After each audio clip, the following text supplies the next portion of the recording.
আল্লাহর নবী ওই মহিলাটারে আগায়া দিয়া সাহাবায়ে কেরামদের কাছে আসার পরে আল্লাহর নবীর সাহাবীরা কয় ইয়া রাসূলুল্লাহ ফিদাকা আব্বি ওয়া উম্মি ইয়া রাসূলুল্লাহ হুজুর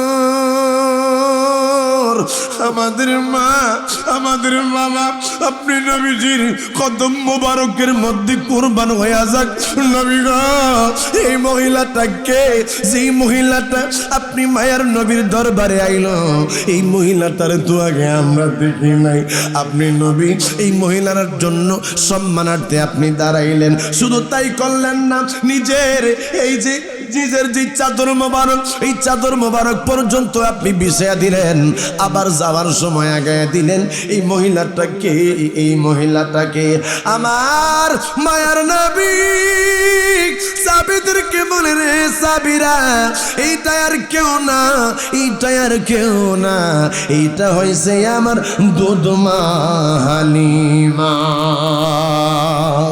জোরে আওয়াজ দিয়া কন্যা সুবহানাল্লাহ আমার বাবারা মায়ার নবী যদি দুধমা হালিমাতুস সাদিয়াকে এই রকমের সম্মান করতে পারে তাজিম করতে পারে যে মা মাগো আপনার গর্বের মধ্যে লইয়া রাত্রিবেলা ঘুমাইতে পারে না হায় রে তুমি কেমন কইরা এই মায়ের কষ্ট দাও যে মা তোমারে 10 মাস 10 দিন পর্যন্ত গর্ভের মধ্যে নিয়ে মা কানা খাইতে পারে না মা দুঃখিনী বমি কইরা ফালাইয়া দিত বমি কইরা ফালাইয়া দিত মাগো যে মা রাত্রিবেলা তোমার জন্য ঘুমাইতে পারে নাই মা শুধু হাঁটাচলা করছে অনেক সময় তুমি তোমার মায়ের পেটের মধ্যে তুমি লাথি মারছো মা ওই সময় ঘুম থেকে সজাগ হয়ে গেছে মা বৈশা বৈশা বৈশা বৈশা কান্দে ওই সময় বাবাই জিজ্ঞাসা করতেছে কি জন্য তুমি কাঁদতেছ কয় আমার ভিতরে তোমার সন্তানটা একটা লাথি মারছে এই জন্য ব্যথা অনুভব হইতেছে আরে বুঝি ওই মা তোমার গর্ভের মধ্যে লইয়া একদিন না 2 দিন না 10 মাস 10 দিন পর্যন্ত এই বাড়ি বোঝা মায়ের পেটের মধ্যে লইয়া লইয়া লইয়া লইয়া ঘুরে জুলুম দুঃখিনী মা দাওয়াত খাইতে বাবা যায় না পাশের বাড়ির মধ্যে যায় না জনম দুঃখিনী মা ঘরের মধ্যে শুধু আল্লাহর কালাম তেলাওয়াত করে মাগো ওই মা যে সময় তোমার দুনিয়ার মধ্যে আনার সময় হইল ওই সময় তুমি তো বাবা সাজদারত অবস্থার মধ্যে ছিল ওই সময় তোমার 2টা বারে মায়ের কলিজা বরাবর তুমি এই দিক দিয়া উপরের দিক দিয়া তুমি রাইখা দিছো কত মা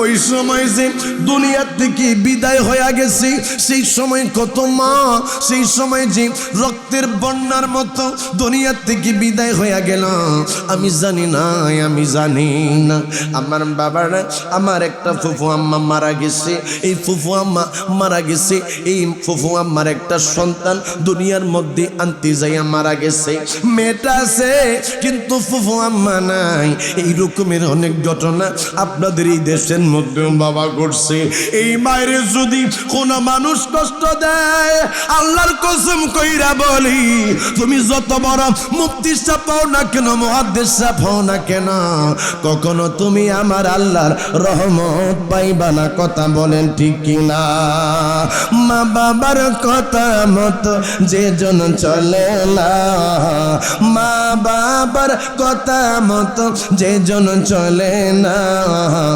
আল্লাহ নবীজির দয়া তারা পাবে না বলেন আল্লাহ নবীজির দয়া আপনাদের কি কষ্ট হচ্ছে বাবা আওয়াজ দেয়া বলেন কষ্ট হচ্ছে সকলে আমার সাথে সাথে পড়েন আল্লাহ নবীজির দয়া বলেন আল্লাহ নবীজির দয়া মা বাবা অতি আপন মা বাবারে কর যতন মা বাবা অতি আপন মা বাবারে কর যতন মার কলিজা আঘাত দিলে খোদা সহে না মার কলিজা আঘাত দিলে খোদা সহে না আল্লাহ নবীজির দয়া তারা পাবে না বলেন আল্লাহ নবীজির নবীর দয়া তারা পাবে না।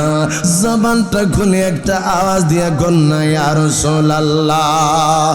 বন্ধু আমার মায়ের নবী নূরের নবী সাহাবীদেরকে বলতো, সাহাবীরা রে, কোন তোমাদের মা তোমাদের বাবা যদি মুশরিক হয়, তারপর মার সাথে বাবার সাথে খারাপ আচরণ করা যাবে না।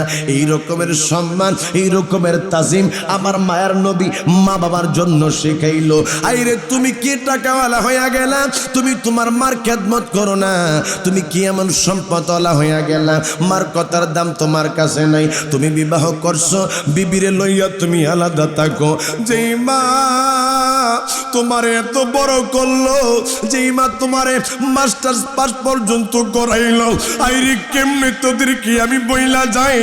আমার কাউরার কুড্ডার উত্তরার বাবারা, আমার উত্তর পাড়ার বাবারা, তোমরা শোনো, অনেক মা আছে মানুষের বাড়ি বাড়ি বাড়ি বাড়ি কামলা কাইটা সন্তানদেরকে পড়াশোনা করায়।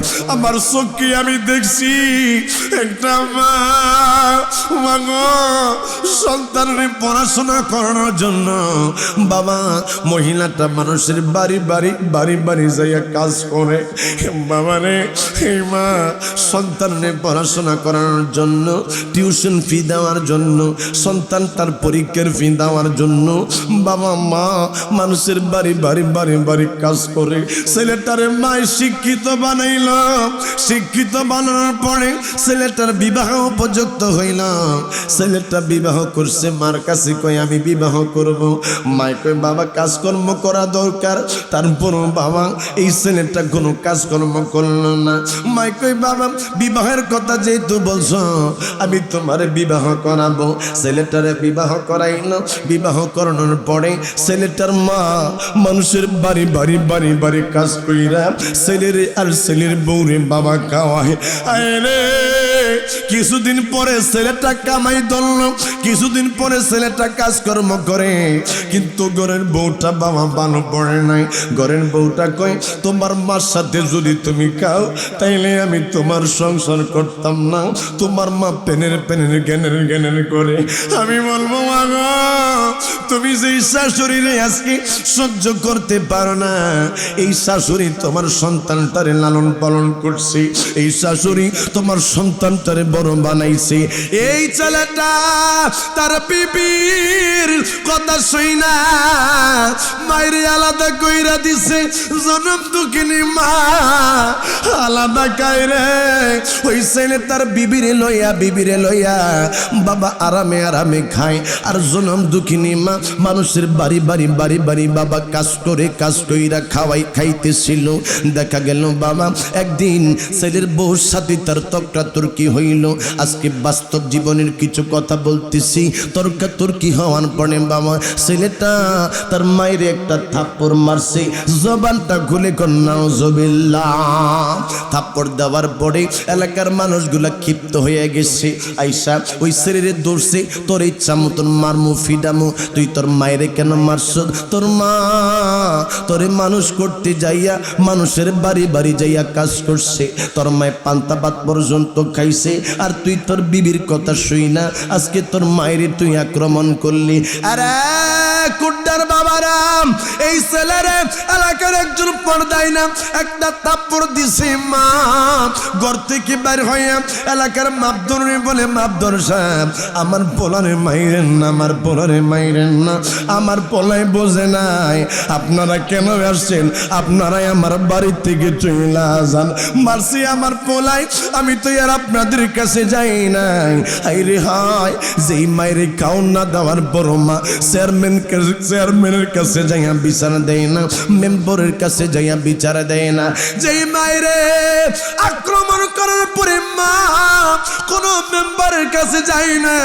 এই মার মতো আপনজন, এই মার মতো দরদি, এই মার মতো তোমার আমার শুভাকাঙ্ক্ষী আর একজন কেউ পাওয়া যাবে না। জবানটা খুলে বলেন না বাবা, ঠিক কিনা?